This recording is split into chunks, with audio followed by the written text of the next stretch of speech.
कृपया वीडियो में न्यू है तो वीडियो को लाइक एंड सब्सक्राइब करें। संजय कहते हैं, महाराज, एक दूसरे के वध की इच्छा वाले वे क्षत्रिय परस्पर वैर भाव रखकर सम्रांगण में एक दूसरे को मारने लगे। राजेंद्र रथ समूह, अश्व समूह, हाथियों के झुंड और पैदल मनुष्यों के समुदाय सब ओर एक दूसरे से उलझे हुए थे।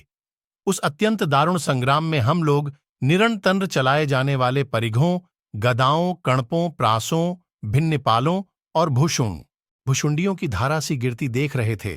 सब ओर टिड्डी दलों के समान बाणों की वर्षा हो रही थी। हाथी हाथियों से भिड़कर एक दूसरे को संताप देने लगे। उस सम्रांगण में घोड़े घोड़ों, रथी रथियों एवं पैदल पैदल समूहों, अश्व समुदायों तथा रथों और हाथियों का भी मर्दन कर रहे थे। नरेश्वर, इस प्रकार रथी हाथी और घोड़ों का तथा शीघ्रगामी हाथी उस युद्धस्थल में हाथी सेना के अन्य 3 अंगों को रौंदने लगे। वहां मारे जाते और एक दूसरे को कोसते हुए शूरवीरों के आर्तनाद से वह युद्धस्थल वैसा ही भयंकर जान पड़ता था मानो वहां पशुओं का वध किया जा रहा हो। भारत, खून से ढकी हुई यह पृथ्वी वर्षाकाल में वीर बाहुटी नामक लाल रंग के कीड़ों से व्याप्त हुई भूमि के समान शोभा पाती थी, अथवा जैसे कोई श्याम वर्णा युवती श्वेत रंग के वस्त्रों को हल्दी के गाढ़े रंग में रंग कर पहले, वैसी ही वह रणभूमि प्रतीत होती थी। मांस और रक्त से चित्रित सी जान पड़ने वाली वह भूमि सुवर्णमयी सी प्रतीत होती थी।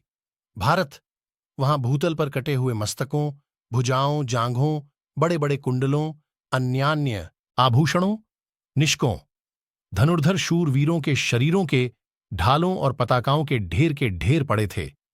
नरेश्वर, हाथी हाथियों से भिड़कर अपने दांतों से परस्पर पीड़ा दे रहे थे। दांतों की चोट से घायल हो खून से भीगे शरीर वाले हाथी गेरू के रंग से मिले हुए जल का स्रोत बहाने वाले झरनों से युक्त धातु मंडित पर्वतों के समान शोभा पाते थे। कितने ही हाथी घुड़सवारों के छोड़े हुए तोमरों तथा अनेक विपक्षियों को भी सूंढों से पकड़कर रणभूमि में विचरते थे तथा दूसरे उनको टुकड़े टुकड़े कर डालते थे। राजन, नाराजों से कवच छिन्न भिन्न होने के कारण गजराजों की वैसी ही शोभा हो रही थी जैसे हेमंत ऋतु में बिना बादलों के पर्वत शोभित होते हैं। भरतनंदन, विचित्र प्रकार से सजे हुए उत्तम हाथी सुवर्णमय पंख वाले बाणों के लगने से उल्काओं द्वारा उद्दीप्त शिखरों वाले पर्वतों के समान शोभा पा रहे थे। उस संग्राम में पर्वतों के समान प्रतीत होने वाले कितने ही हाथी हाथियों से घायल हो पंखधारी शैल समूहों के समान नष्ट हो गए।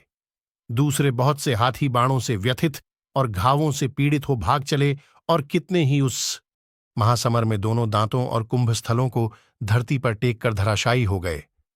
राजन, दूसरे अनेक गजराज भयंकर गर्जना करते हुए सिंह के समान दहाड़ रहे थे और दूसरे बहुतेरे हाथी इधर उधर चक्कर काटते और चीखते चिल्लाते थे। सोने के आभूषणों से विभूषित बहुसंख्यक घोड़े बाणों द्वारा घायल होकर बैठ जाते, मलिन हो जाते और 10 दिशाओं में भागने लगते थे। बाणों और तोमरों द्वारा ताड़ित होकर कितने ही अश्व धरती पर लौट जाते और हाथियों द्वारा खींचे जाने पर छटपटाते हुए नाना प्रकार के भाव व्यक्त करते थे। आर्य, वहां घायल होकर पृथ्वी पर पड़े हुए कितने ही मनुष्य अपने बांधव जनों को देखकर कराह उठते थे। कितने ही अपने बाप दादों को देखकर कुछ अस्फुट स्वर में बोलने लगते थे। भरतनंदन, दूसरे बहुत से मनुष्य अन्यान्य लोगों को दौड़ते देख एक दूसरे से अपने प्रसिद्ध नाम और गोत्र बताने लगते थे। महाराज, मनुष्यों की कटी हुई सहस्रों सुवर्णभूषित भुजाएं कभी टेढ़ी होकर किसी शरीर से लिपट जातीं, कभी छटपटाती गिरतीं, ऊपर को उछलतीं, नीचे आ जातीं और तड़पने लगती थीं। प्रजानाथ, सर्पों के शरीरों के समान प्रतीत होने वाली कितनी ही चंदन चर्चित भुजाएं रणभूमि में 5 मुंह वाले सर्पों के समान महान वेग प्रकट करतीं तथा रक्त रंजित होने के कारण सुवर्णमयी ध्वंजाओं के समान अधिकाधिक शोभा पाती थीं। उस घोर घमासान युद्ध के चालू होने पर संपूर्ण योद्धा एक दूसरे पर चोट करते हुए बिना जाने पहचाने ही युद्ध करते थे। राजन, शस्त्रों की धारावाहिक वृष्टि से व्याप्त तथा धरती की धूल से आच्छादित हुए उस प्रदेश में अपने और शत्रु पक्ष के सैनिक अंधकार से आच्छादित होने के कारण पहचान में नहीं आते थे। वह युद्ध ऐसा घोर एवं भयानक हो रहा था कि वहां बारंबार खून की बड़ी बड़ी नदियां बह चलती थीं। योद्धाओं के कटे हुए मस्तक शिलाखंडों के समान उन नदियों को आच्छादित किए रहते थे। उनके केश ही सेवा और घास के समान प्रतीत होते थे। हड्डियां ही उनमें मछलियों के समान व्याप्त हो रही थीं। धनुष बाण और गदाएं नौका के समान जान पड़ती थीं। उनके भीतर मांस और रक्त की ही कीचड़ जमी थी।